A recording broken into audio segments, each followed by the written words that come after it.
galera, beleza? Vamos dar continuidade aqui aos nossos encontros falando sobre contabilidade, beleza? Então hoje é o nosso quinto encontro e nós iremos falar mais um pouquinho sobre contabilidade. Vamos dar continuidade a esse projeto. Então desde já, se você está gostando dos vídeos, deixa o seu like, compartilha esse vídeo com algum colega e coloca aí nos comentários o que você está achando, sugestão de melhorias e próximos encontros, beleza? Então vem comigo, vamos aos próximos encontros, beleza, pessoal? Então tá aparecendo aqui na tela para vocês, certo? Aí as nossas redes sociais. Segue a gente aí nas nossas redes sociais e vem curtir um pouquinho aí do nosso trabalho, beleza? Então vamos começar aí. Tá aí as nossas redes sociais mais uma vez aparecendo para vocês. E hoje nós vamos falar um pouquinho sobre o CPC, né? O Comitê de Pronunciamentos Contábeis, pessoal. E aí, o que é que o CPC estabelece, né? Alguns objetivos que a gente deve considerar, tá?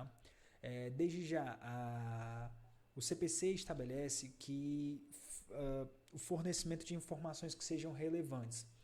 Ou seja, nós vimos que a função principal da contabilidade, além de controle do patrimônio, ela também se destina a fornecer informações essenciais aos diversos usuários da contabilidade.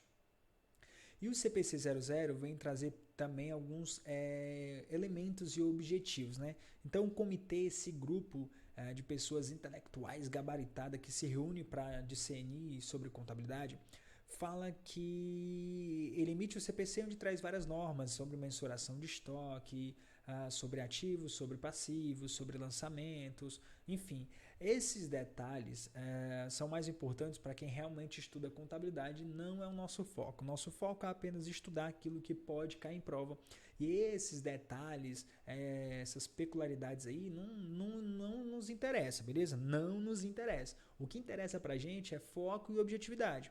É saber que ele traz informações relevantes, tá? É saber que ele também auxilia ao desenvolvimento com normas internacionais de contabilidade, que elabora relatórios, demonstrações, ou seja, o CPC é uma ferramenta de auxílio a todos aqueles que dependem ou trabalham com contabilidade, certo? Então ele contribui para a transparência, melhora a comparabilidade entre as informações contábeis das entidades, tá? Então essas são as finalidades do CPC. Isso aí é para a gente ler, reler, não precisa baixar o CPC e ir lá e ler tudo, não. Os próprios professores, tá? Nas aulas, eles já trazem tudo bem amarradinho, tudo esquematizado sobre o CPC. Mas o que é realmente importante para as provas policiais é a gente saber realmente os cálculos relacionados ao CPC. A mensuração do estoque, a mensuração do ativo, o valor realizável líquido, o valor justo, o valor de uso, essas coisas que a gente vai tentar ver aqui de forma rápida, de forma resumida, certo?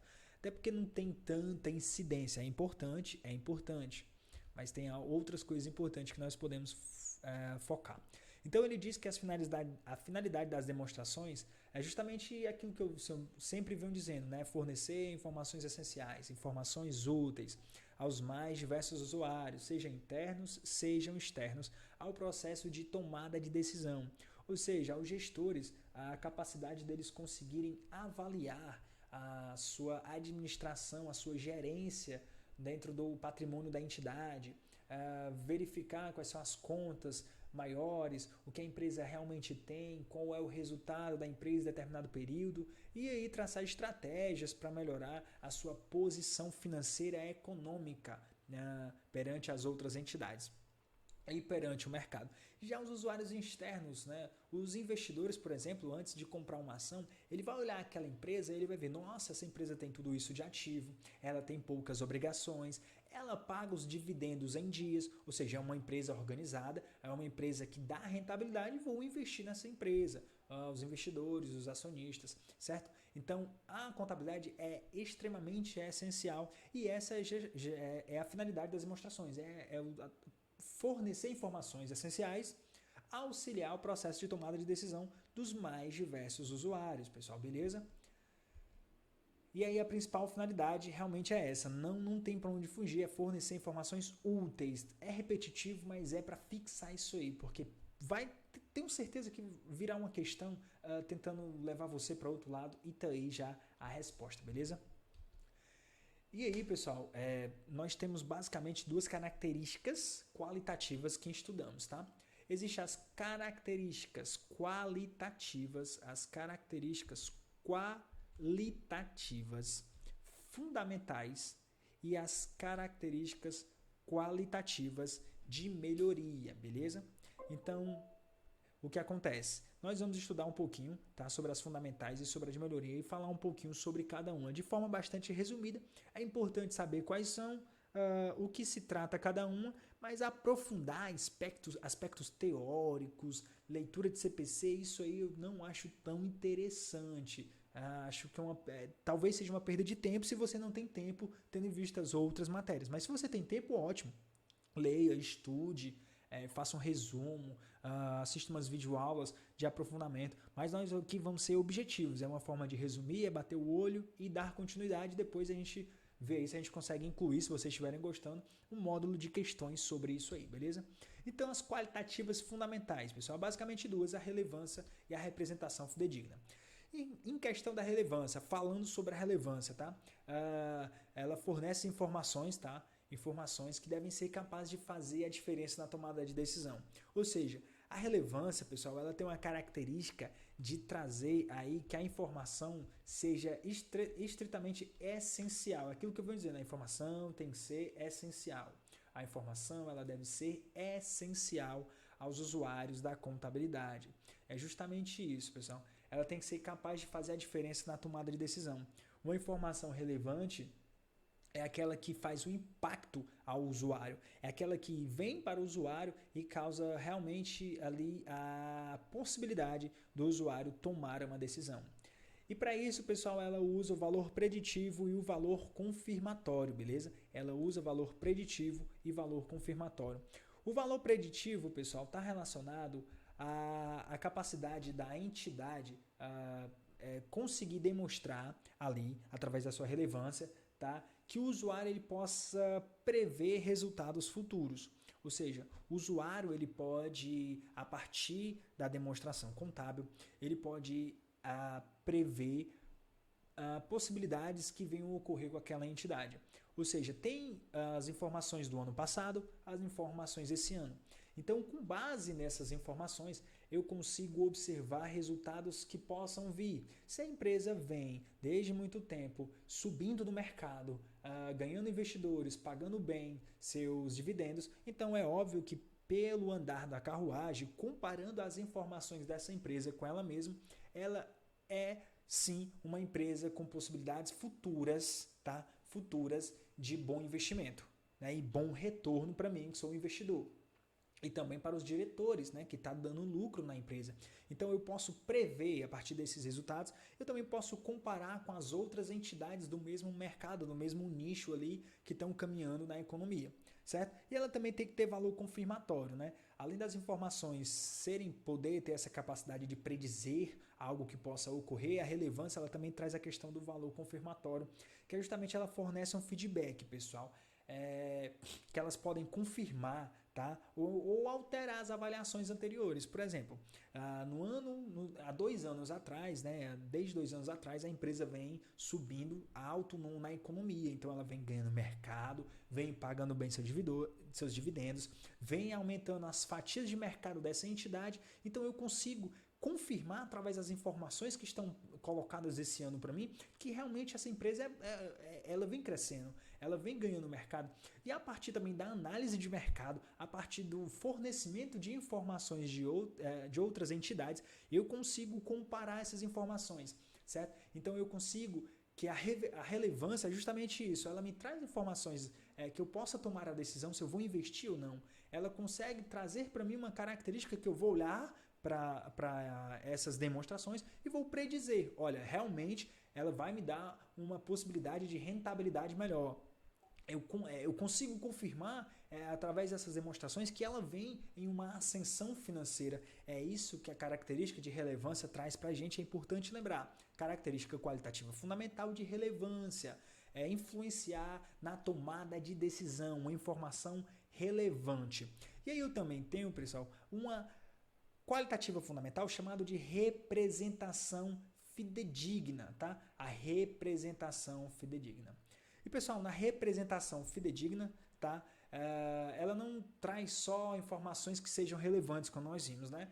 Ou seja, a informação ela deve ser relevante, mas além de relevante, ela tem que trazer a realidade. Ela tem que demonstrar a realidade da minha empresa. Ela tem que demonstrar a real situação econômica e financeira da minha empresa, beleza? E para isso, pessoal, é muito interessante, desde já, falar isso, ó, a essência sobre a forma, certo? A essência dos fenômenos que se pretende representar. E desde já grave isso, tá? A essência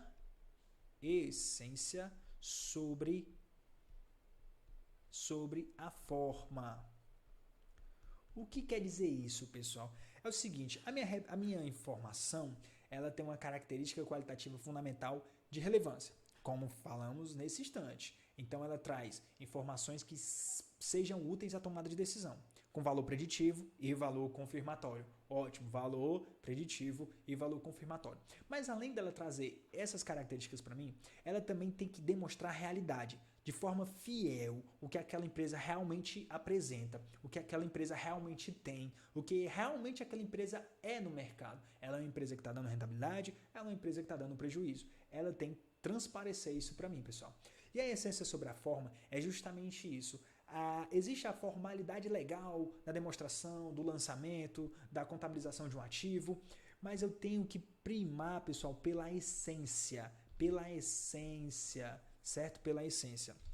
É tanto que eu vou dar um exemplo aqui, é o seguinte. Na depreciação, existe um manualzinho de depreciação que o pessoal utiliza muito nos órgãos públicos, certo? Não sei se é pelo órgão fiscal, mas existe um. E o que acontece? Ele diz algumas datas. Por exemplo, alguns bens, o computador tem que depreciar em 5 anos, um veículo deprecia em tantos anos. Então, ele já traz valores amarrados. Só que, olha, isso aí é uma formalidade legal que ele traz. Agora, presta atenção. Os bens se depreciam da mesma forma, igualmente, em diferentes entidades? Não. O mesmo bem, ele deprecia de forma diferente.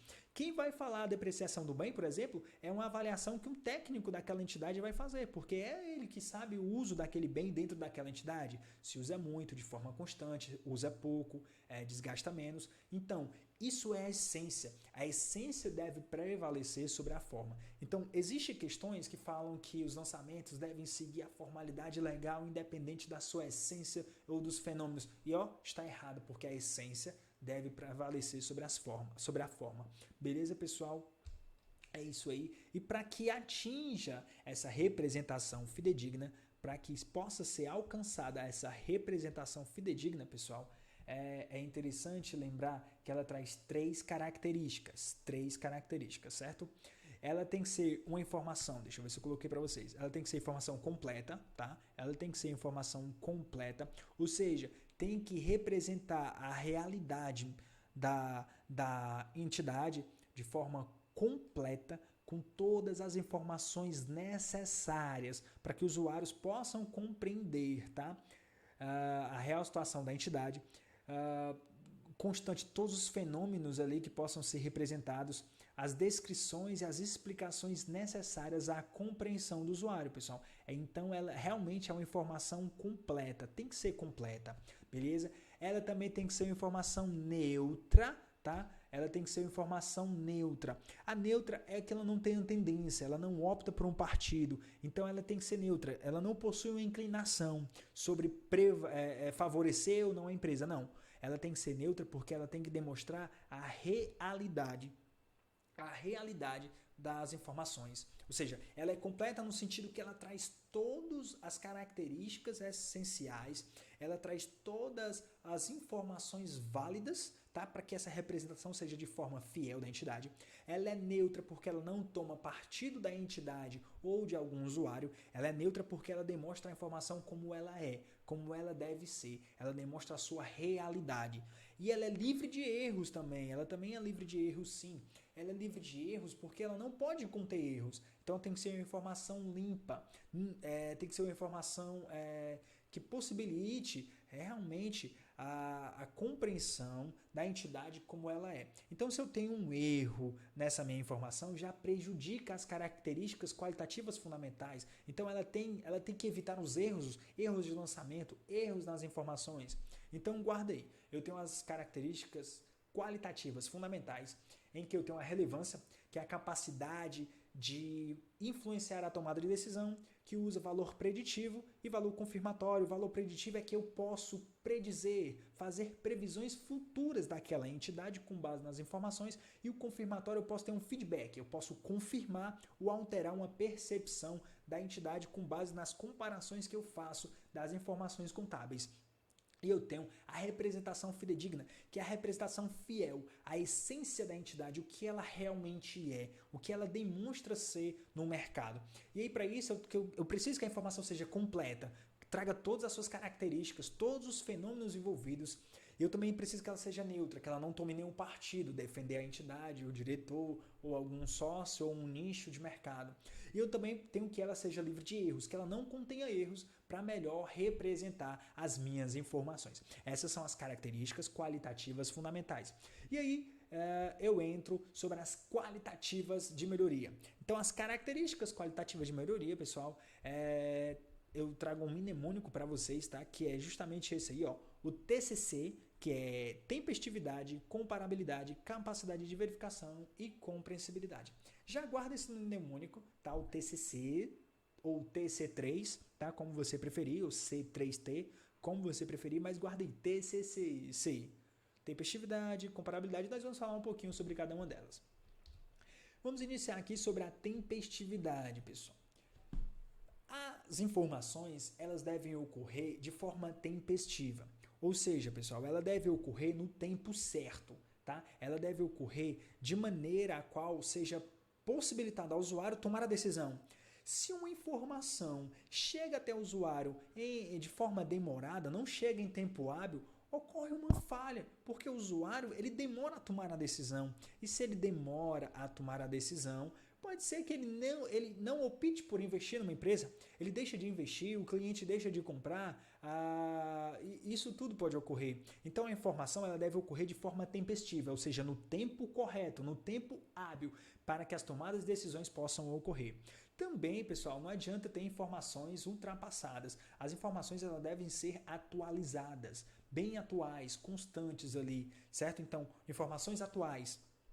Informação tempestiva, lembra, tempestiva tem a ver com tempo. Se tem a ver com tempo, essa informação tem que ser hábil ao usuário para uma melhor tomada de decisão, certo? Uma outra característica qualitativa, pessoal, é a comparabilidade, tá? Além de ser tempestiva, de chegar em tempo hábil para que o usuário tome a sua decisão, ela tem que ser de forma a eu conseguir, né, enquanto usuário, comparar as demonstrações, tá? E a comparabilidade, pessoal, tem a ver o seguinte: quando eu apresento um balanço patrimonial, por exemplo, eu geralmente trago o balanço patrimonial anterior.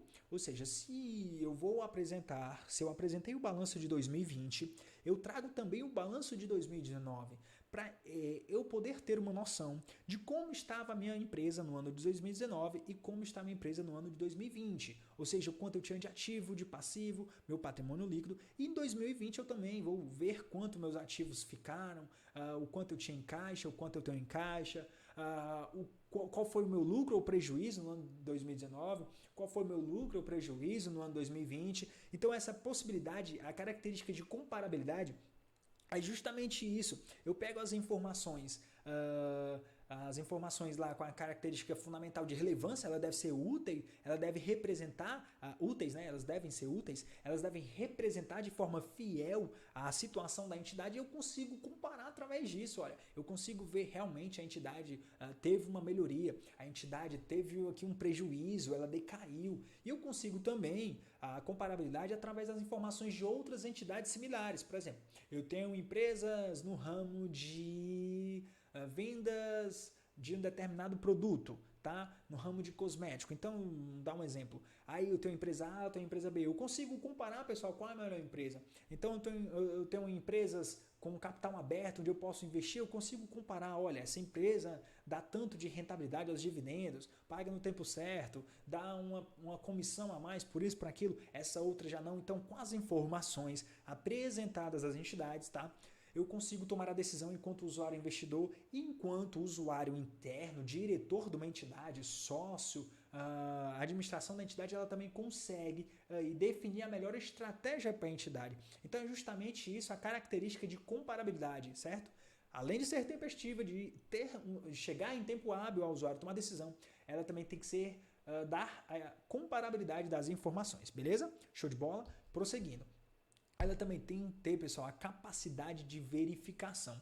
E a capacidade de verificação, ela se refere ao seguinte: quando diferentes observadores conseguem chegar na mesma conclusão de forma independente.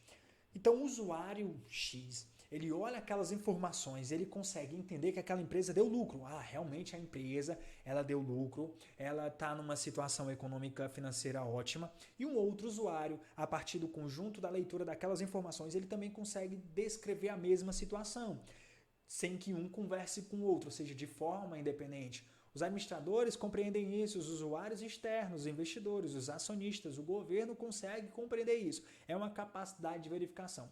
E para isso, não é necessário que as informações sejam iguais, tá? Não é necessário que eu utilize a mesma técnica para todas as informações, não. Eu tenho que tornar as informações de fácil compreensão a todos, eu tenho que deixar as informações que elas sejam realmente fiéis, representem a realidade da entidade, elas têm o valor preditivo, têm o valor confirmatório, e aí eu consigo proporcionar a capacidade de verificação, de verificar essas informações, ou seja, quando diversos usuários, porque se eu tenho erros e tenho falhas, uma pessoa pode olhar para aquela informação e chegar numa conclusão.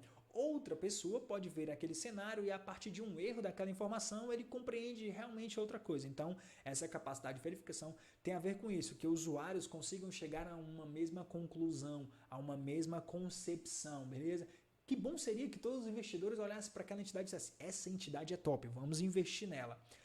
Sigamos, pessoal. E aí a gente tem a característica qualitativa de melhoria da compreensibilidade, pessoal, certo? E a compreensibilidade diz que as informações elas devem ser apresentadas de modo objetivo, de modo que todos possam compreender as informações, ou seja, de modo claro, como tem aqui, tá? De modo claro, que o usuário olhe para aquela informação e não tenha dificuldade enquanto a sua compreensão. Ou seja, tanto um usuário mais expert quanto um usuário mais leigo possa compreender. Então essa é a característica de compreensibilidade.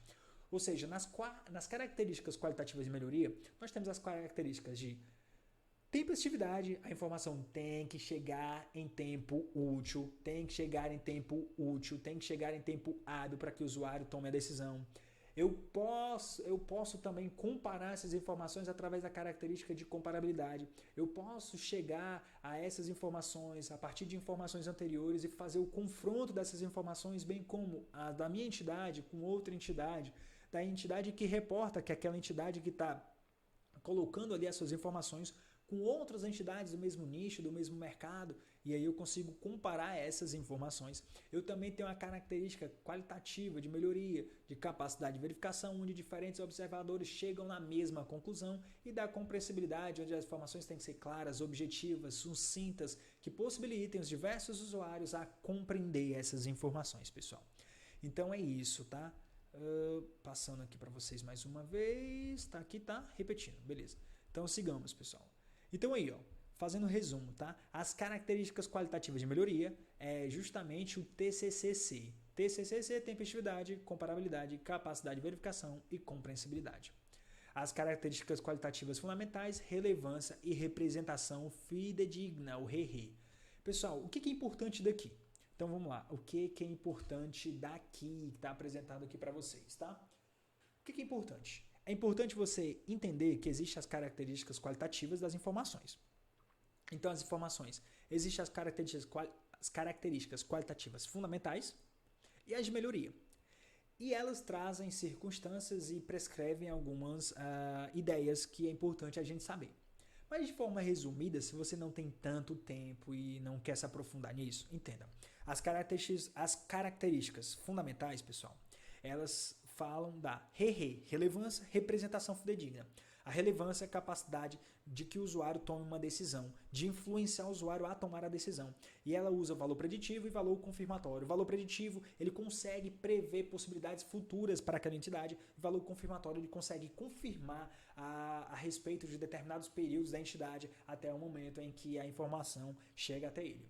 A representação fidedigna, ela tem que ser completa, neutra e livre de erros. Ela tem que representar realmente a entidade, a essência da entidade, ou seja, a essência dos fenômenos sobre a fórmula. A essência dos fenômenos sobre a fórmula, pessoal.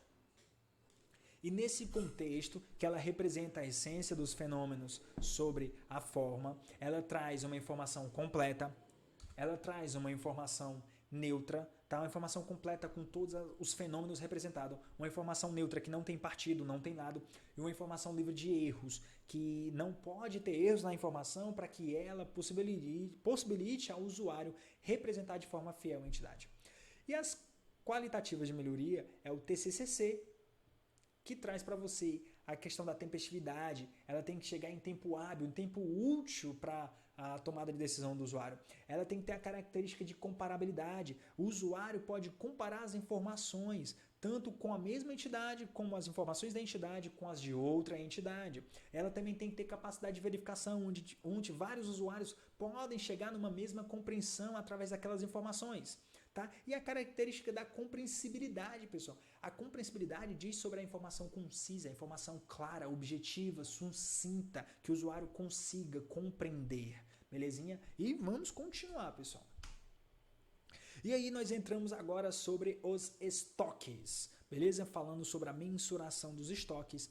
E realmente os estoques, né, objeto do pronunciamento, devem ser mensurados pelo valor de custo, ou pelo valor realizável líquido, dos dois o menor. Ou seja, pessoal, aqui na questão do estoque, eu vou ter o valor de custo, certo? Eu vou ter o valor de custo e o valor realizável líquido. Dos dois, eu vou utilizar o menor valor. Nós vamos aqui saber quais são os valores, né? O que é o valor de custo, o que é o valor realizável líquido, beleza? Então, eu vou começar aqui a falar um pouquinho sobre o valor de custo, pessoal. O valor de custo, tá aqui para vocês aqui, colocar aqui marca texto, o valor de custo, tá? O valor de custo do estoque deve incluir todos os custos de aquisição, transformação, ó, aquisição, transformação, bem como outros custos incorridos para trazer os estoques à sua condição e localização atuais. Então, olha aqui para mim. O valor de custo, ele é o valor que o estoque está ali, digamos, registrado, somado a tudo que eu gastei, todas as minhas despesas incluídas, né, que na verdade não são despesas, todos os meus custos incorridos para que eu conseguisse utilizar aquele estoque.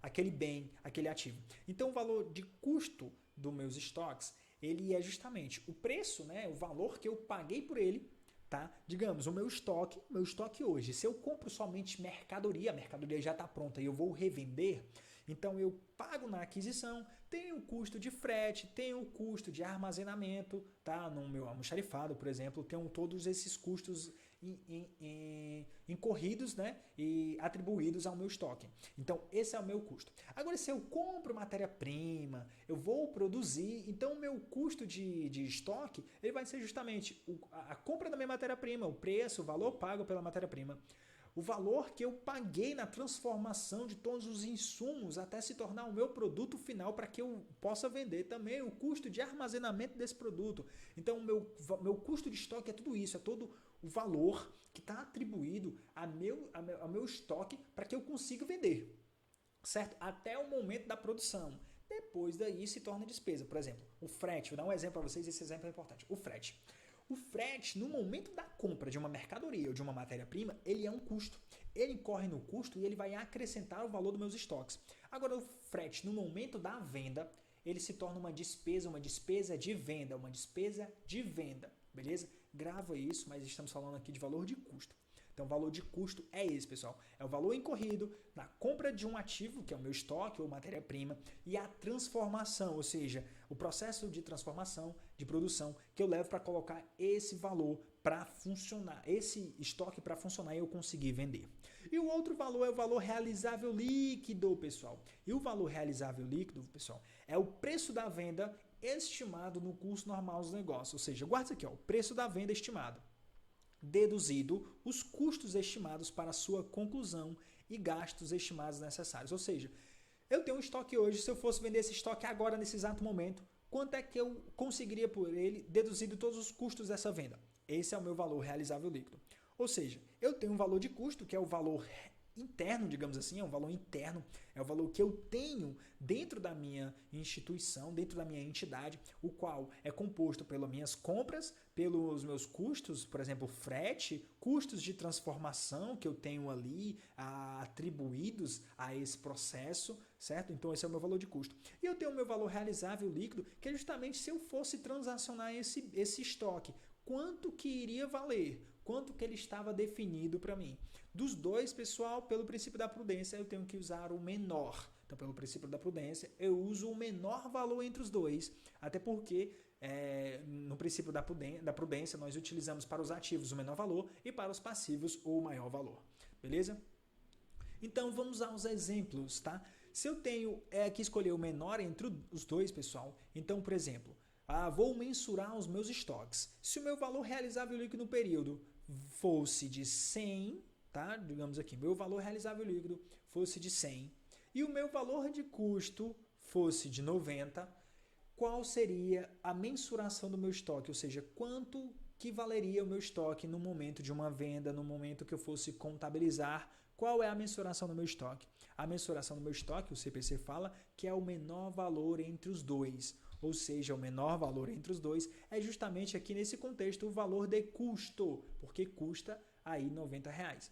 Ou seja, se eu fosse transacionar, se eu fosse vender, estaria valendo 100, mas eu vou corresponder ao meu menor valor entre os dois. E o meu menor valor é justamente o valor de custo. O meu menor valor é justamente o valor de custo. Então, eu mensuro aí os estoques, vou fazer a mensuração pelo menor valor. Esse contexto é o valor de custo.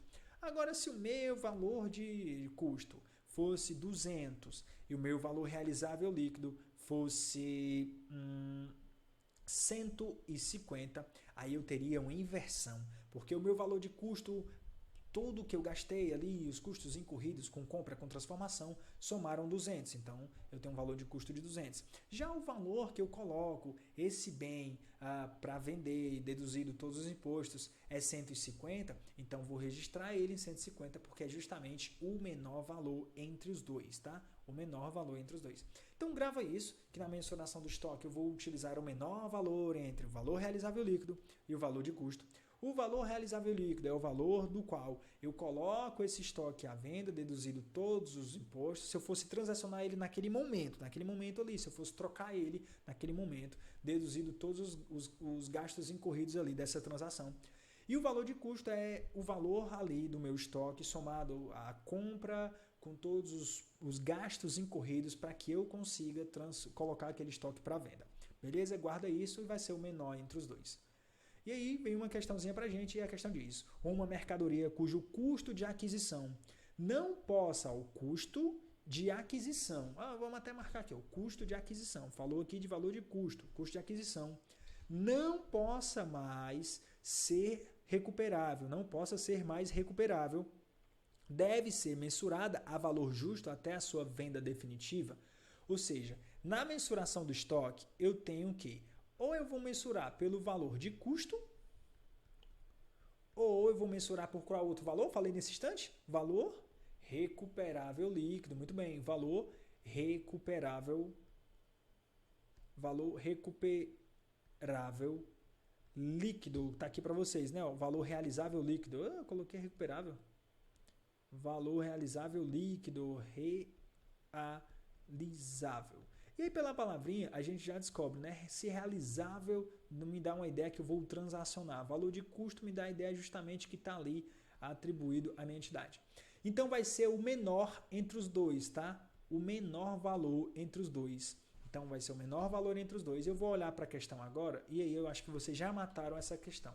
Porque se ele diz que aqui o valor de custo não pode ser mais contabilizado, não posso mais recuperar ele pelo valor de custo, então se eu excluo aqui o valor de custo, me resta quem, pessoal? Só me resta o valor realizável líquido. E aí eu olho para a questão e ele me fala em valor justo. E não tem valor justo, nós não falamos sobre valor justo, então a questão está errada, certo? E o que é o valor justo? O valor justo seria praticamente o valor que eu coloco esse bem no valor de mercado. E eu não mensuro o estoque pelo valor que está no mercado. Eu mensuro o estoque justamente pelo valor realizável líquido. Vamos lá. Valor realizável líquido, que é o preço da venda estimado no curso normal dos negócios, deduzidos os custos estimados para a conclusão e dos gastos para se concretizar a venda. Ou seja, o valor realizável líquido é justamente isso. Quando eu vou fazer essa transação, tá, do meu bem, ou seja, o preço que eu estimo para vender, só que eu vou tirar aí os custos de conclusão, né, do meu estoque e os gastos que eu vou estimar para se concretizar a venda. E já o valor justo está atribuído ao valor de mercado e ainda não cheguei nesse momento, certo? Então a questão se encontra errado por isso, pessoal. O gabarito da questão está errado. Eu faço uma mensuração de estoque ou através do valor de custo ou através do valor realizável líquido ou através do valor de custo ou através do valor realizável líquido, pessoal. Beleza? E vamos para um outro tópico aqui, que é a mensuração do valor recuperável, tá? Então, a mensuração do valor recuperável, ela tem a ver lá com ativo, com os bens de ativo. Nós vamos falar um pouquinho sobre ela, tá? E o valor recuperável de um ativo imobilizado é definido como o maior valor, tá? Como o maior valor, naquele contexto era o menor valor. Agora já estamos em outro contexto, o valor recuperável nos ativos, ativo imobilizado. Então a gente vai falar do maior valor, tá? Entre o valor líquido da venda do meu ativo, tá? E o valor de uso desse ativo. Então já entra para nós aí dois outros contextos, o valor líquido de venda e o valor de uso, e nós vamos falar um pouquinho. E o valor líquido também pode ser o valor realizável que nós vimos nesse instante, ou seja, o valor líquido ou o valor realizável. Nesse contexto, o valor líquido da venda, pessoal, é o valor a ser obtido em condições normais, entre as partes conhecedoras independentes, deduzidas as despesas necessárias para que essa venda se concretize.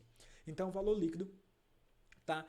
É o valor que eu anuncio aquele ativo e vendo ele com partes independentes, ou seja, para uma outra entidade, vendo ele para uma outra entidade, e da venda eu vou deduzir as despesas para que essa venda ocorra. Todas as despesas que eu tive com esse ativo para que essa venda se concretize e aí eu vou obter o valor líquido.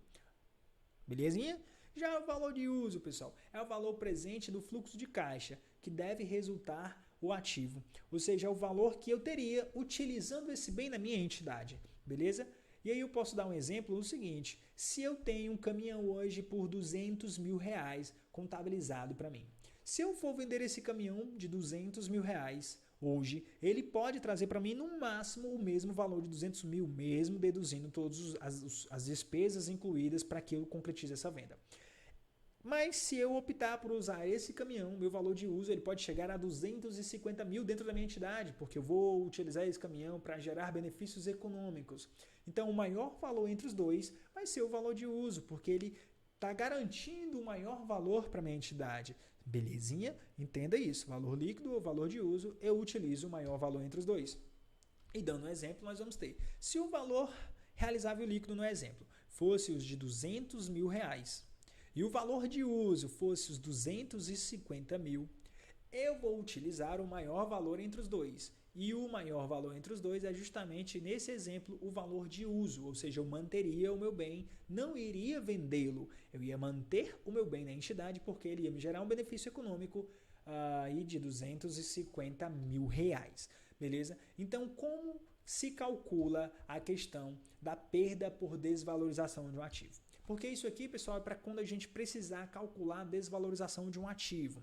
E a desvalorização de um ativo, ela sempre vai ocorrer quando o valor contábil do ativo, tá? Quando o valor contábil, vou até colocar aqui, ó, quando o valor contábil, isso é importante, então grava aí, quando o valor contábil for maior, tá? For maior que um dos dois valores aqui, tá? For maior que o valor realizável líquido ou o valor de uso.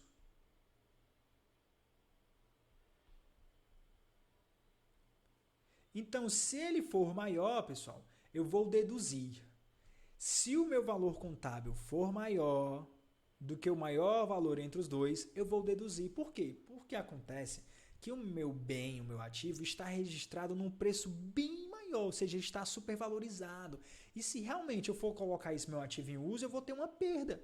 E se eu for vender esse ativo, eu vou ter uma perda. Ou seja, ele está registrado na minha contabilidade com um valor superior ao realmente o que ele vale. E lembra lá que eu tenho que trazer a essência sobre a forma, representar de forma fidedigna, então eu também preciso ter os lançamentos corretos. Então, para isso, pessoal, eu tenho que fazer as deduções, né, que no meu caso é uma despesa por perda, porque meu ativo sofreu uma desvalorização.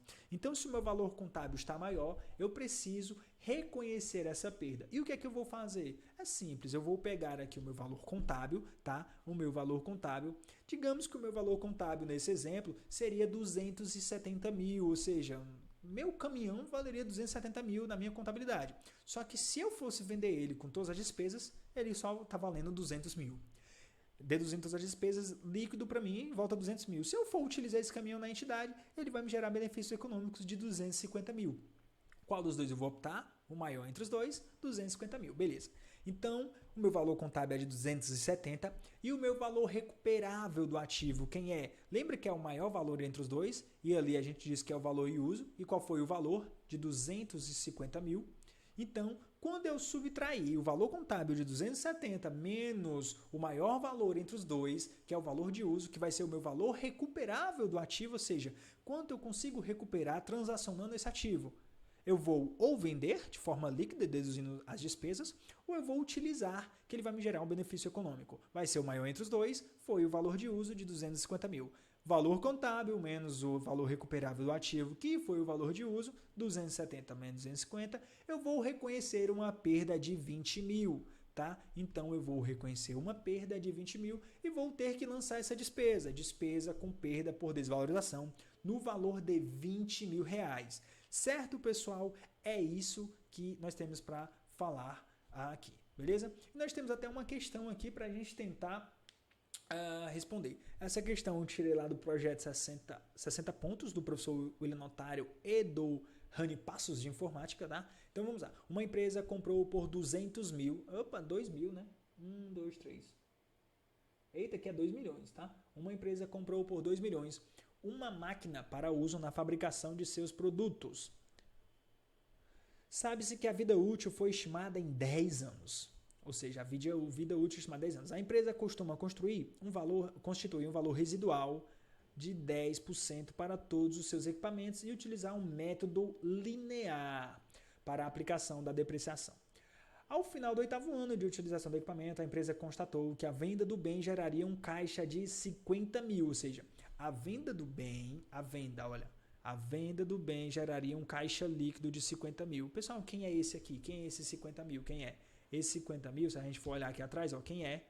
É justamente o valor realizável líquido, beleza? Como eu expliquei para vocês. Então, aqui é o valor realizável líquido. Show! Continuando, a empresa constatou também, ao final do 8º ano de utilização do bem, que o equipamento, se continuar em operação, gerará retornos líquidos. Ó, se continuar em operação. Já trago outra forma de compreensão de questão. Se ele continuar em operação. Se ele continuar em operação, traz a ideia que a empresa vai utilizá-lo. Então, esse 38 mil está referindo ao valor de... Muito bem, quem disse foi o valor de uso. Acertou. Beleza? Continuando. Nessa situação hipotética, de acordo com o pronunciamento técnico CPC 01, redução ao valor recuperável, a empresa deverá constituir uma provisão para perda de valor recuperável superior a 500. Pessoal, é o seguinte, como é que eu vou fazer isso? Ó, se for 2 milhões, é óbvio que vai ser superior a 500, provavelmente. Então, vamos fazer essa questão aqui com 200 mil, tá? Vai ficar mais entendível se eu colocar aqui 200 mil. Fica até mais fácil aqui para a gente calcular. Então, se liga, pessoal. Ele está dizendo assim, olha, eu tenho nessa empresa um valor realizável líquido de 50 mil e tem um valor de uso de 38 mil. qual é a minha despesa, tá? Qual é a minha provisão para perda? Quanto eu irei perder? Pessoal, é óbvio que nesse contexto aqui, o maior valor entre os dois vai ser o valor realizável líquido, porque 50 mil é maior que 38 mil. Ou seja, se eu tenho que optar, é óbvio que eu iria vender esse bem, porque ele me gera benefícios econômicos maiores do que se eu ficar com ele, que é só 38 mil. Nesse contexto aqui, eu tenho que calcular a depreciação, tá? E calculando a depreciação, eu vou chegar num determinado valor. Quando eu chego nesse valor da depreciação, eu vou subtrair o valor do bem menos a depreciação, e aí, subtraindo o valor do bem menos a depreciação, eu vou deduzir ele do meu valor realizável líquido. Deduzindo ele do meu valor realizável líquido, eu vou ter a minha perda, tá, por valor recuperável. Se deu para entender? Ou seja, primeiro passo, você vai encontrar quem é o valor realizável líquido, que foi os 50 mil, porque a venda do bem gera um caixa líquido de 50 mil. E o outro passo, reconhecer quem é o valor de uso, ou seja, se continuar em operação, ou seja, se a empresa continuar usando ele, vai gerar retornos líquidos de 38 mil. Esse é o meu valor em uso. Eu descobri os dois valores, então eu vou pegar o maior entre os dois, e o maior é os 50 mil. Então agora o que é meu terceiro passo? Meu terceiro passo é encontrar o valor do bem, do valor do meu ativo. E nesse contexto, o valor do meu ativo, ele se dá no cálculo de uma depreciação. Então eu preciso necessariamente fazer uma depreciação, ou seja, uma questão dentro de uma outra questão, beleza? Então eu teria que calcular a minha depreciação. E ele pede para calcular essa depreciação no 8º ano, né? Ao final do 8º ano. Beleza? Então, como é que eu calcularia essa depreciação? Olha, está estimada em 10 anos, tá? Um valor residual de 10%.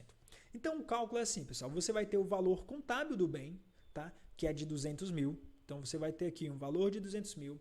Você vai deduzir, tá? Pelo valor residual. E o valor residual foi de 10%. 10% de 200 mil é 20 mil. Muito bem, quem acertou aí? 20 mil. Então, você vai reduzir aqui pelo valor residual. Então eu vou ter um valor aqui igual de 180 mil, beleza? Tem um valor de 180 mil e agora eu vou calcular a depreciação desse valor. Então o cálculo da depreciação é o seguinte, cálculo da depreciação. No cálculo da depreciação, ele vai utilizar o 8º ano. Então, ou seja, como é que eu faço para calcular? Olha, o bem ele vai depreciar-se totalmente em 10 anos. Então, seria 180, tá? Dividido por 10. E aí, eu consigo encontrar em que cada ano ele deprecia. Então, eu vou pegar 180 mil, tá? E vou dividir por 10 anos. Então, por ano, é óbvio que você vai cortar aqui e vai entender que ele vai depreciar o quê? 18 mil anualmente. Então, ele vai depreciar 18 mil anualmente, belezinha? Só que ele fala, olha, cara, ele depreciou no 8º ano, ou seja, depois de 8 anos, quanto esse bem vai ter? E aí eu ia multiplicar justamente os 8 vezes 18 mil. Eu também posso fazer de outra maneira, né? Se ao final do 8º ano ele depreciou 8 anos, ele só tem mais 2 anos a depreciar. Se por ano esse bem vale realmente 18 mil, ele só está valendo 36 mil, certo? Então ele só está valendo 36 mil. Então a minha depreciação diz aqui que ele está valendo somente 36 mil, porque ele já depreciou 8 anos. Só que, na verdade, esse valor aqui, de 36 mil, desculpa, seria eu contabilizando dos 180 mil. Perdão, certo? Perdão. Vamos lá. No cálculo da depreciação, eu vou subtrair o valor residual, mas a minha subtração é em cima dos 200 mil, não é em cima dos 180 mil, tá? É em cima dos 200 mil. O valor que eu utilizo como base é o 180 por conta do valor residual. Ou seja, realmente 8 vezes 18 mil. Beleza? Espero que deu para entender, mas é 8 vezes 18. 8 vezes 18 mil, tá? 8 vezes 18 mil vai gerar para mim o seguinte. Eu vou repetir os 3 zeros. 8 vezes 8 é 64, vem 6. 8 vezes 1, 8 com 6 dá 14. Tá? Dá 14. Então é o seguinte, o valor que ele depreciou foi justamente 144 mil. O que eu quis dizer anteriormente é que eu posso também calcular assim, olha, se falta 36 mil para ele depreciar completamente, é 180 mil menos 36 mil e vai chegar num valor de depreciação de 144 mil. Então, meu próximo passo é justamente pegar os 200 mil e subtrair, tá? Subtrair menos 144 mil. E eu vou encontrar realmente o meu valor contábil da época. 150 para 200 é 50. Então, aí sobram 6, tá? Porque é 44, então 56 mil. Então, esse aqui é o valor contábil à época. Vamos ver como é que eu cheguei nesse valor, pessoal. Vamos recordar aqui, beleza? Então é o seguinte. Nesse momento aqui, ó, aqui onde eu estou com o mouse, no valor contábil, tá, de 200 mil reais, eu vou deduzir o meu valor residual. Nós vamos ter um próximo tópico, vamos falar sobre depreciação. Então vamos antecipar aqui. Então, na depreciação linear, eu vou calcular conforme os anos, tá? Então eu tenho 200 mil foi o meu valor total que eu dei para o meu ativo. Vou tirar o valor residual, que foi de 10%, 10% de 200 mil, 20 mil. Então, eu tenho o meu valor a depreciar em cima dos 180 mil.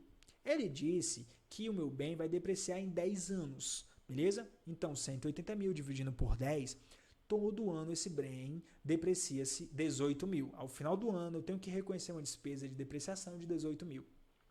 No final do 8º ano, eu tenho 8 vezes essas despesas anuais. E 8 vezes essas despesas anuais chega num montante de 144 mil, que foi toda a perda que eu tive, ou seja, toda a desvalorização por depreciação do meu bem. Então, meu bem está custando o valor que ele era no momento da minha contabilidade, tá? Menos o que ele depreciou. Então, 200 mil menos 144 mil, meu bem custa no final do 8º ano 56 mil. E 56 mil é maior do que o valor a recuperar, que é justamente, olha, o maior valor entre os dois. Lembra lá? O maior valor entre os dois? Está aqui, ó, o valor recuperável do ativo, o maior valor entre os dois. E nós já dissemos qual é. É o valor realizável líquido. Então, 56 mil menos 50 mil, que é o maior valor entre os dois. E aqui me gera justamente 6 mil. Ou seja, eu tenho que lançar aqui uma despesa, tá? Uma despesa por perda. Eu tenho que lançar aqui uma despesa por perda. Eu vou provisionar essa perda. De 6 mil. Porque eu vou pegar o meu valor, lembra lá, ó, valor contábil menos o valor recuperável do ativo. Eu encontrei o meu valor contábil de 56 mil. Sei que o meu valor recuperável é o maior valor entre o valor realizável líquido e o valor de uso, tá? E o meu valor maior foi 50 mil, então vou pegar 56 menos 50 e vou reconhecer, provisionar uma perda de 6 mil, que depois eu vou ter que dar baixa nessa perda. Ou seja, pessoal, o que acontece? O meu ativo estava supervalorizado, então eu tenho que reconhecer essa perda, né? Provisionar essa perda, reconhecer, tá? No valor de 6 mil reais. A questão é capciosa porque ela traz uma questão dentro de outra questão. Então é uma questão bacana para a gente entender os conceitos, mas precisaria saber de depreciação, beleza? Mas fica a ideia para a gente e os próximos passos nós vamos falar sobre depreciação, belezinha? Então vamos lá. Então, pessoal, nós vamos falar um pouco sobre depreciação, tá? Só rodar a vinheta aqui.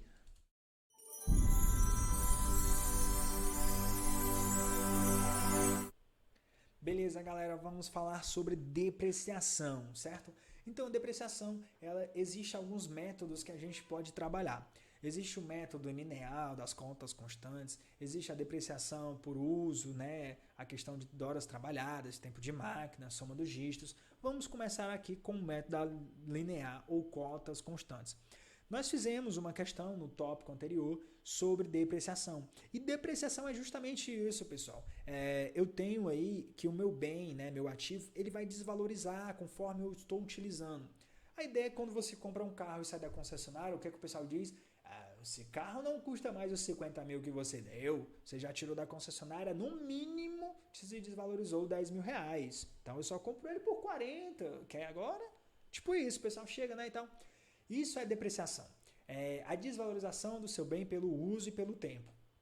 E eu preciso reconhecer isso. O método linear é um método constante. Ó, linear, constante, cotas constantes. Não tem erro nesse método. Por quê? Se a questão te fala, um determinado bem custa 100 mil reais. Um bem custa 100 mil reais. A empresa não reconhece nenhum valor residual. Então, o valor a depreciar é o total de 100 mil reais. Esse determinado bem, ele tem uma depreciação baseada em 10 anos. Ou seja, 10 anos é a vida útil do bem. Ou seja, depois de 10 anos, cara, esse bem não presta para nada. Esse bem já era. Então, durante 10 anos ele vai depreciar. Ou seja, todos os anos eu reconheço uma depreciação desse bem. Todos os anos ele perde um valor. Então, acontece o seguinte, eu tenho aqui o primeiro ano, o segundo ano, o terceiro ano, o quarto ano, Eita, que pontinhos feios. Eu tenho aqui, ó, par de reticências e eu chego no 10º ano. Se o meu bem custa 100 mil e ele deprecia em 10 anos, eu vou depreciar de forma linear. Todo ano, durante todos os anos, ano a ano, cada ano vai ter o mesmo valor. Como é que eu chego nisso? Matematicamente, eu vou pegar o valor de 100 mil e vou dividir por 10. E aí o segredo, né? Corta, eu tenho esse valor aqui, beleza? De 10 mil. Seria o valor de 10 mil.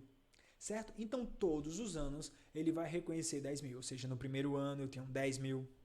No segundo ano eu tenho 10 mil também, vou reconhecer 10 mil. No terceiro ano, 10 mil. No quarto ano, 10 mil. Eu vou colocar 1.000. Até o último ano ele vai depreciar em 10 mil. Pessoal, só que isso aqui é a minha depreciação que eu reconheço, tá? Minha depreciação que eu vou reconhecer. Além disso, eu vou chamar aqui de deprê acumulada. Deprê acumulada. E o que é isso? É a minha depreciação acumulada no período, pessoal. Ou seja, no primeiro ano, depreciou 10 mil. Ótimo. Só que no segundo ano, ela depreciou 10, mas acumulou 20. Porque no primeiro ano foi 10, no segundo ano 20. No terceiro ano, 30, porque eu tenho um 10 esse ano, com mais 20 do ano passado, com mais 10 do terceiro ano. Então, eu vou sempre estar somando, tá? O primeiro ano não foi 10, o segundo 10, não, 10, 10, 10, 30, 10, 10, 10, 10, 40. Ou seja, vai ser sempre o ano anterior, tá? O ano anterior foi 30, mais o que vai depreciar esse ano. Ó, e aqui, aponta para cá, 40. Quinto ano, 50, 60, 70, 80, 90. Quando chegar no último ano, que são 10 anos, ele vai ter depreciado 100 mil, ou seja, vai ter sua vida útil esgotada. Essa é a depreciação linear ou depreciação das cotas constantes. Ocorre que existe um valor residual, tá? Existe um carinha chamado valor residual. E guarda aí, porque esse valor residual vai ser importante para você responder as questões, porque esse é um valor que a empresa estima depreciar com base nele. O bem custava 100 mil reais, no nosso exemplo, tá aqui, o bem custava 100 mil. Só que a empresa reconhece para os seus ativos um valor residual. Esse valor é estimado para todos os seus ativos de 10%. Então, a empresa reconhece um valor residual de 10%. Quando a questão traz um valor residual de 10%, a minha depreciação é calculada com base na diferença entre o valor contábil do ativo menos o valor residual. Se o meu valor contábil do ativo tem um valor de 100 mil, quem é o meu valor residual? É 10% de 100 mil. E 10% de 100 mil é quem, pessoal? É 10 mil. Concorda? Porque 10 vezes 10, 100. Então, 10 mil. Então, aqui eu vou menos, tá? Toda vida que tiver um sinalzinho aqui, a gente representa por 2 parênteses e um menos dentro, que é para sinalizar que nós estamos subtraindo. Menos o valor residual, que totaliza 10 mil. Ou seja, eu vou ter o valor de 90 mil. Esse valor de 90 mil aqui é onde vai incidir a minha depreciação. Então, se o meu bem, tá? Se o meu bem no primeiro ano, no segundo ano, no terceiro ano, 3 pontinhos, no último ano, ele deprecia 90 mil, a depreciação vai ser, vou calcular ela com base no 90 mil, eu vou utilizar 10 anos, que é o tempo de vida útil, então vou fazer quem? Dividir 90 mil por 10 anos, pessoal. 90 mil dividido por 10 anos. A mesma coisa, eu corto, eu chego no valor de 9.000. Então, o primeiro ano ele vai depreciar 9.000. O segundo ano ele também vai depreciar para mim no valor de 9.000. O terceiro ano depreciou 9.000. E o último ano também 9.000. Só que aí eu vou ter a minha depreciação acumulada. E na minha depreciação acumulada eu tenho que ele depreciou 9.000. Só que depois, no segundo ano, 18.000. No terceiro ano, 27.000.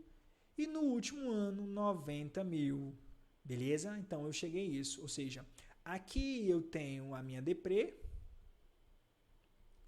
E aqui eu tenho a minha deprê acumulada. Beleza? Eu tenho a minha deprê. E aqui eu tenho a minha depreciação acumulada, pessoal. Depreciação do método linear ou contas constantes é isso aqui que eu vos mostro. É isso que eu estou mostrando para vocês, é isso que eu estou escrevendo aqui. Ela é baseada no total de anos. Se é 5 anos, eu calculo em cima de 5 anos, é na vida útil, ou seja, é o valor total contábil dividido pela vida útil, somado todos os anos.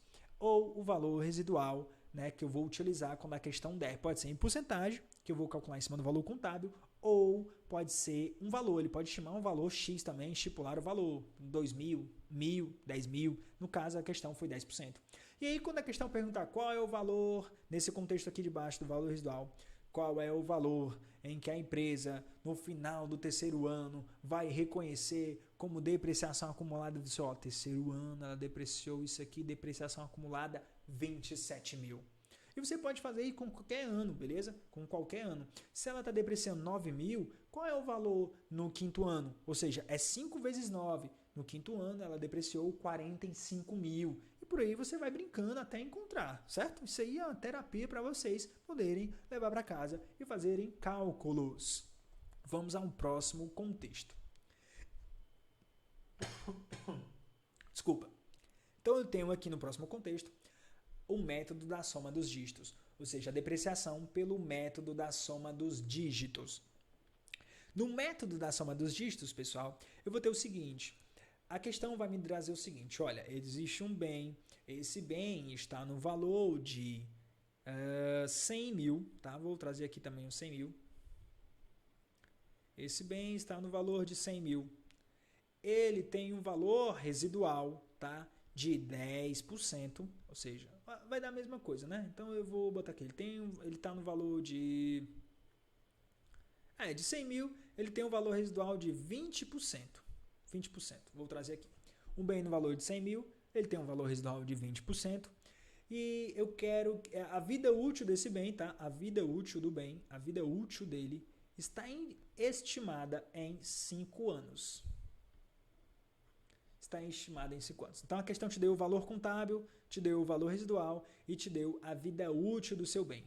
Eu vou melhorar aqui a nossa vida e para facilitar, eu vou dizer que o valor residual do bem é de 10.000 já. Já vou trazer 10.000.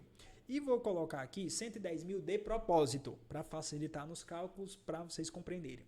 Então eu tenho um valor contábil de 110.000, que é o valor que está registrado o meu bem. Tem um valor residual que eu vou debater, né? Vou deduzir desse valor, o valor de 10.000 e tem uma vida útil em 5 anos, ou seja, ele vai depreciar-se totalmente em 5 anos. Então vamos calcular. Primeiro passo, você já entendeu, é pegar o valor contábil menos o valor residual, ou seja, 110 menos 10. 1.000, né? Só para a gente não esquecer, 1.000. Então eu chego no valor a depreciar, né, um valor que eu vou utilizar para cálculo de depreciação de 100.000. Propositalmente, eu quis usar esse valor para ficar mais fácil para a nossa explicação. Então, eu chego no valor de 100.000. E aí, pessoal, o valor da depreciação ele tem duas formas. Ele pode ser crescente, ela pode ser crescente, e ela pode ser decrescente, tá? Decrescente. E a soma dos dígitos, pessoal, olha como é legal a soma dos dígitos. Olha como é que ocorre a soma dos dígitos. Você vai pegar e somar os dígitos.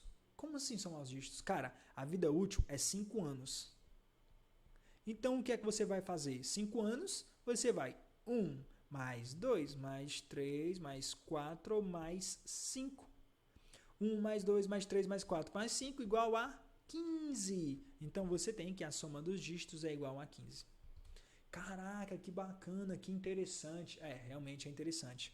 E aí, pessoal, no método da soma dos dígitos, como é que você vai reconhecer? Se for crescente, então ele começa com uma parcela menor e vai aumentando as parcelas. Se começa com uma parcela menor, você vai, obviamente, no primeiro ano, reconhecer 1 sobre 15 avos. Uma parcela menor. No segundo ano, 2 sobre 15 avos. Ou seja, a soma dos dígitos se torna o denominador. O denominador, parte que fica embaixo. E em cima, o dígito correspondente ao ano. O primeiro, 15, o segundo, 2 sobre 15, o terceiro, 3 sobre 15, o quarto, 4 sobre 15 e o quinto, 5 sobre 15. Show! Já no decrescente é o contrário. Eu vou decrescer, 5 sobre 15, eu vou ter 4 sobre 15, eu vou ter 3 sobre 15, 2 sobre 15 e 1 sobre 15. Desde já chamo a sua atenção aqui para o ano do meio. Quando a questão trouxer crescente ou decrescente, tanto faz. O valor vai ser o mesmo, porque o ano do meio, no terceiro ano, tanto crescente como decrescente, vai ser o mesmo. E algumas questões, muitas questões, pedem o ano do meio justamente para facilitar. Justamente quando ela não diz se é crescente ou decrescente, porque você fazendo com qualquer um dos dois vai dar o mesmo valor. Se liga no bizu. Então, pessoal, o que ocorre? Vou mudar aqui a cor para a gente poder calcular. Então é o seguinte, façam aí. Quanto é 100 mil dividido por 15? Então, vamos providenciar isso aí, vamos fazer, tá? Para a gente não perder tempo, ficar calculando. Para ter colocado um valor mais fácil, né? Fiquei insistindo em colocar 100 mil. A gente divide no primeiro ano, ele vai pagar justamente 100 mil dividido por 15. Então, ele vai pagar um valor aí de 6.667. 6.667 aproximadamente, beleza? Já no segundo ano, ele vai... eu vou pegar esse valor e vou multiplicar por 2, tá? Multiplicar por 2 e dividir por 15. Então, ele vai pagar, no segundo ano, o valor de 13.334. Ou seja, no primeiro ano foi 6, no segundo 13.334. No terceiro ano, ele vai multiplicar, então ele já vai pagar aqui, 20 mil. No quarto ano, ele vai pagar já um valor de 26.667, certo? No quinto ano, que é o quinto e último ano, ele vai pagar um valor de 33.334, aproximadamente aí 334, beleza? Então, multiplicando por 5 dividido por 15, eu tenho aí 334. E aqui, pessoal, justamente o inverso. Eu vou ter esse valor aqui, né? Aqui o 33.334. Eu vou ter aqui o valor aqui, de 26.667. Eu vou ter aqui a depreciação aqui no terceiro ano igualzinha, né? Que é 20 mil. Eu vou ter no segundo lá de 13.334. E eu vou ter nesse ano de 6.667, pessoal. Beleza? Então, eu tenho isso aí. Isso aí é o método da soma dos dígitos. Método da soma dos dígitos pode ser crescente ou pode ser decrescente. Então, guarda isso aí. É assim que se faz o método da soma dos dígitos. Era melhor se tivesse 90, ficava mais fácil de calcular. Beleza? Mas aí eu insisti em colocar 110 e 100. É erro meu, mas não fica quebrado não. A gente pode fazer outro exemplo com 90, para ver se fica melhor da gente fazer os cálculos, beleza? Vamos ver se eu consigo aqui. Então, digamos... Deixa eu só rodar a vinheta aqui.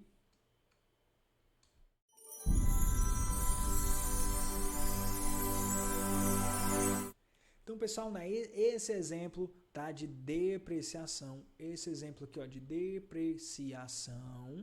depreciação da soma dos dígitos. Da soma dos dígitos. Eu tenho, pessoal, que a depreciação aqui, vamos calcular com base em 90 mil. Então, vamos calcular com base em 90 mil. Nós sabemos que a vida útil estimada foi de 5 anos. Então, vida útil estimada de 5 anos. 5 é 1 mais 2 mais 3 mais 4 mais 5, que totaliza 15. Então, meu denominador é 15. Para o primeiro ano no método crescente, eu tenho 1 sobre 15, 2 sobre 15, 3 sobre 15, 4 sobre 15, 5 sobre 15. E aqui eu tenho o contrário, 5 sobre 15, 4 sobre 15, 3 sobre 15, 2 sobre 15 e 1 sobre 15 avos. Beleza? Então, quando eu calculo a minha depreciação, ela vai ser calculada justamente com base nos 90 mil, certo? Com base nos 90 mil. Então, tenho lá que 90 mil, tá? 90 mil dividido por 15. Então, aqui eu tenho um valor de 6 mil. Se é dividido por 15 é um valor de 6 mil, duas vezes esse valor é 12 mil. 3 vezes esse valor é 18 mil. 4 vezes esse valor é 24 mil. E 5 vezes esse valor é 30 mil. Beleza, pessoal?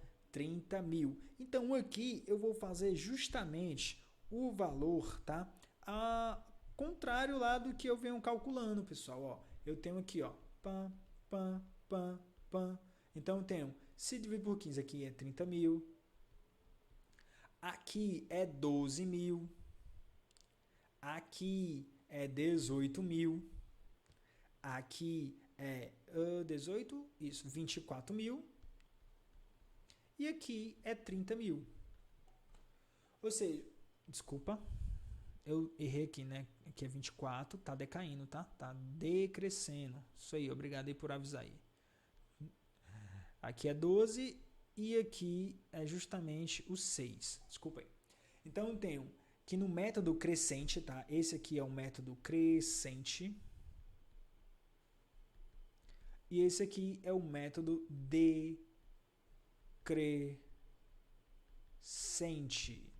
É assim que se calcula a depreciação.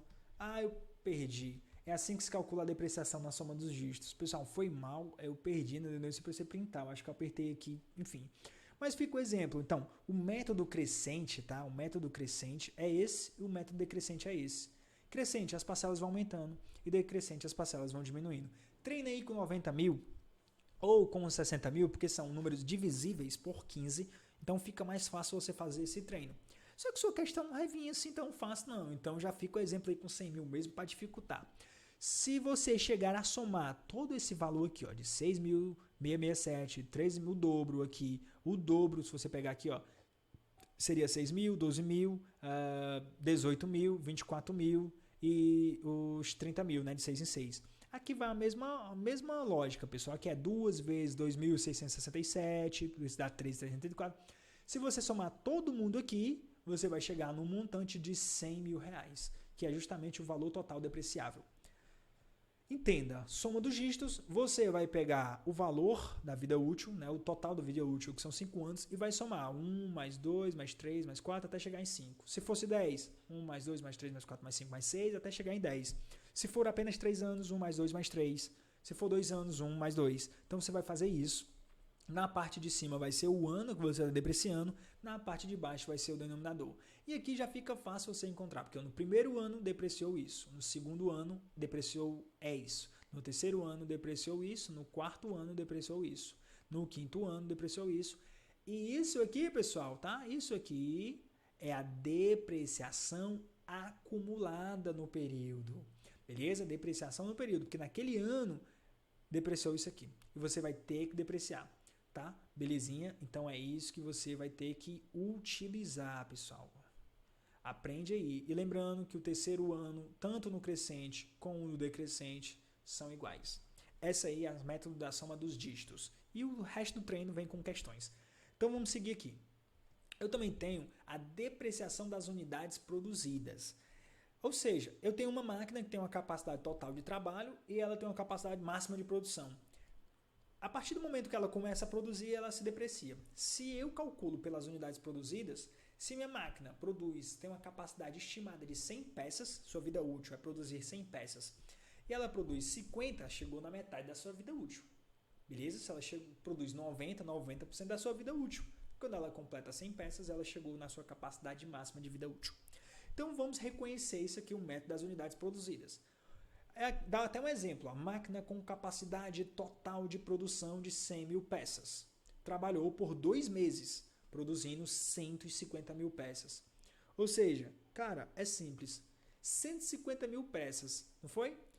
E a capacidade máxima dela é 100 peças, eu posso aplicar uma regra de 3. Se 100 peças está para 100% da sua capacidade máxima, 150 mil está para quantos por cento da sua depreciação? Então é o seguinte, se a questão fala para você, pessoal, se a questão diz para você que o total de produção na capacidade máxima é 100 mil peças e ela trabalhou essa máquina por 2 meses e produziu 150 mil peças, você pode fazer a regra de 3, como eu disse, para você tentar encontrar uma taxa de depreciação e utilizar no valor dela, ou você pode fazer direto também, que às vezes fica mais fácil. Digamos que essa máquina ela tenha um valor de depreciação, depreciação não, ela tem um valor contábil, tá? O valor contábil dela é de, sei lá, vamos estimar aí, 200 mil. Então a máquina tem um valor de 200 mil reais, tá? 200 mil reais. E ela tem uma taxa do valor residual, tá? O valor residual dela é de 10%. Vamos brincar aqui com os 10%. Então ela tem um 10%. Então como é que você faz para encontrar o valor que você vai calcular na depreciação? Valor contábil menos o valor residual.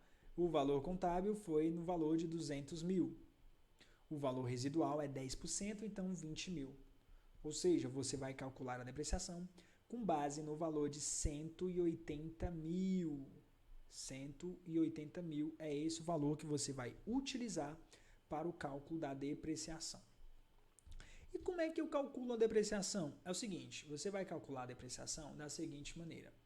Se a sua máquina tem capacidade máxima de 100 mil peças e você produziu 150 mil peças, você pode fazer a regra de 3 em encontrar a taxa ou você faz direto. Como é que faz direto? Assim, 150 mil peças dividido por... Cara, como é que a máquina tem 100 mil peças e ela produziu 150 mil peças? Não pode, né? Capacidade máxima de 100 mil. Ah, tá errada. Vamos dizer que ela produziu... não dá. Então vamos dizer que ela produziu apenas 50 mil peças, tá? Porque senão aí quebrou as pernas o exemplo dessa questão. A culpa do estagiário. Então ela produziu 50 mil peças num total, num universo de 100 mil peças, que seria o seu universo total. E você vai multiplicar isso aqui pelo valor a depreciar, que é justamente 180 mil, tá? Então eu vou lá começar a cortar os zeros, né? Corto aqui, corto com os 3 de cima, corto esse com esse. Posso cortar também esse zero com esse zero, então fica, cortei esse zero, fica 5 vezes esse valor aqui. 5 vezes 0, 0, 5 vezes 0, 0, 5 vezes 8, 40, vem um 4 aqui, 5 vezes 1, 5, com mais 4, 9, belezinha? Então eu cheguei num valor, tá? Num valor depreciável de 90 mil, pessoal. Um valor depreciável de 90 mil, tá? Porque aqui eu tenho 5, mas eu só cortei um zero aqui, ó. Só cortei um zero. Ficou os 3 zeros ainda, tá? Ficou os 3 zeros. Então, eu cheguei no valor de 90 mil. Isso aqui é pura matemática, tá? Ou seja, se você tem uma máquina com um total de 100 mil peças na sua capacidade total de produção, né? Sua capacidade total de produção foi 100 mil peças. E ela já produziu 50 mil, ou seja, ela produziu a metade das peças. Nesse contexto, é óbvio que você vai depreciar 50% do valor.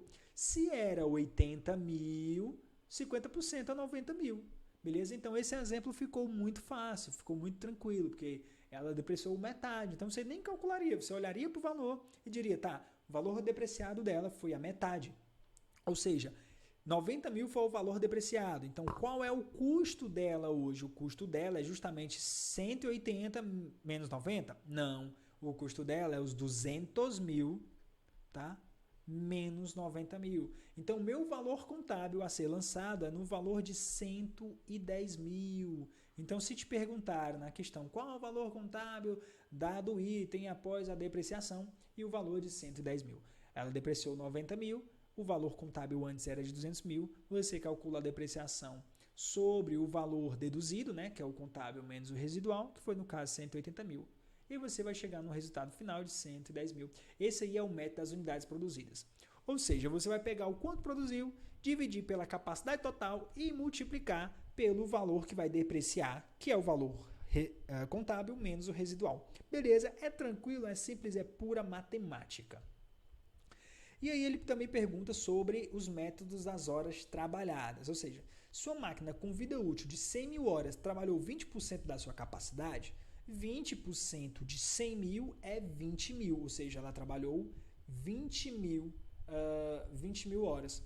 E aí, pessoal, ficou simples, porque se eu pegar 20 mil, né, 20 mil horas, vamos lá, 20 mil horas, vamos dividir por 100 mil horas, e essa máquina tem o mesmo valor aqui, ó, de 200 mil, tá? Valor contábil 200 mil e um valor residual de 10%. Então, quando eu calculo aqui, eu vou ter 200 mil menos 20 mil, vou ter lá o valor que vai ser depreciável de 180 mil. Então, eu vou pegar esse valor, multiplicar por 180 mil. Vou até trocar a cor para a matemática ficar mais tranquila, mais fácil, mais compreensível. Posso cortar esse zero, esse zero, esse zero com esses 3 zeros. Também posso cortar esse zero com esse zero e esse zero com esse zero. Então, eu vou ter 2 vezes 18 mil, que vai dar um total de 36 mil. Beleza? Então, esse aqui, ó, 36 mil, foi o valor que depreciou. Porque 2 vezes 0, 0. 2 vezes 0, 0. 2 vezes 0, 0. 2 vezes 8, 16, vem 1. 2 vezes 1, 2. Com 1, 3. Ó, matemática simples e pura. Beleza? 36 mil. 36 mil foi o meu valor depreciado da máquina. Só que, o que é que eu vou fazer? Vou pegar o 200 mil, tá? 200 mil, subtrair por esse valor e vou encontrar aí um valor, né, contábil de 164 mil, pessoal. Esse é o valor contábil de 164 mil. Confere aí se a matemática está correta. 6 com 64 dá 170, com 30, 200. Beleza? Então, esse é o valor que eu vou reconhecer depois da minha depreciação de 20%. Pessoal, é isso. Não é difícil. É parecido aqui com o método das unidades produzidas. Então, é tranquilo. A gente viu o método linear, né? O método linear. Cadê, menino? O método linear. O método linear foi tranquilo. É a quantidade de anos, vida útil, eu vou ter de forma constante, todo ano vai ser aquele valor, eu somo quando eu quiser encontrar a depreciação acumulada. Vimos a soma do dígito, em que eu vou somar os dígitos dos anos, se são 5 anos, é 1 mais 2 mais 3 até o último ano. Vou ter a soma no denominador e cada ano correspondente no numerador. Vou multiplicar pelo valor que eu vou depreciar e vou encontrar o valor aí correspondente. Se for crescente, vai ser aumentando, se for decrescente, eu começo com uma parcela maior e vou deduzindo. O método das unidades produzidas, eu vou encontrar a taxa depreciável, eu encontro a taxa com a quantidade de peças produzidas dividida pela capacidade total, multiplicando o valor que eu vou depreciar. Posso fazer uma regra de 3 para encontrar essa taxa, mas posso fazer direto, que muitas vezes vai ser melhor, pela questão de eu conseguir aí eliminar os zeros e fazer uma multiplicação. O valor do método das horas trabalhadas, também vai ser praticamente similar ao método das unidades produzidas.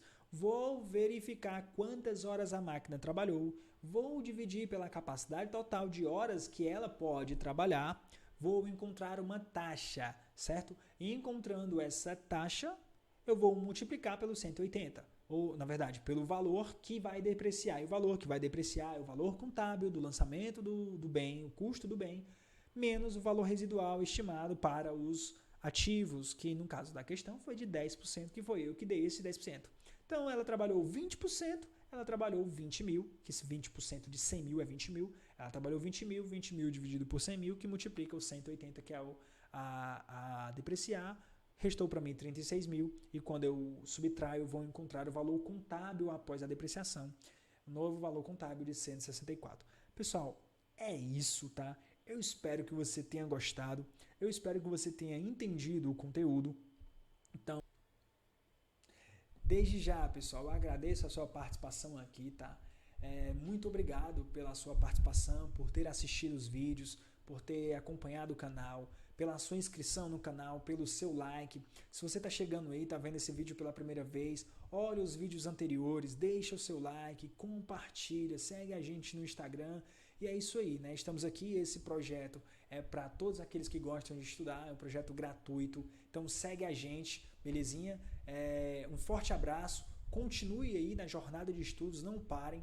Coloca nos comentários ou coloca lá no direct do Instagram ou então nos posts o que você queria que tivesse de vídeos aqui no canal, né? Qual professor você queria, digamos assim, professor, né? Se é gratuito não dá para trazer qualquer professor, mas qual conteúdo você queria que a gente trouxesse, que a gente facilitasse para você.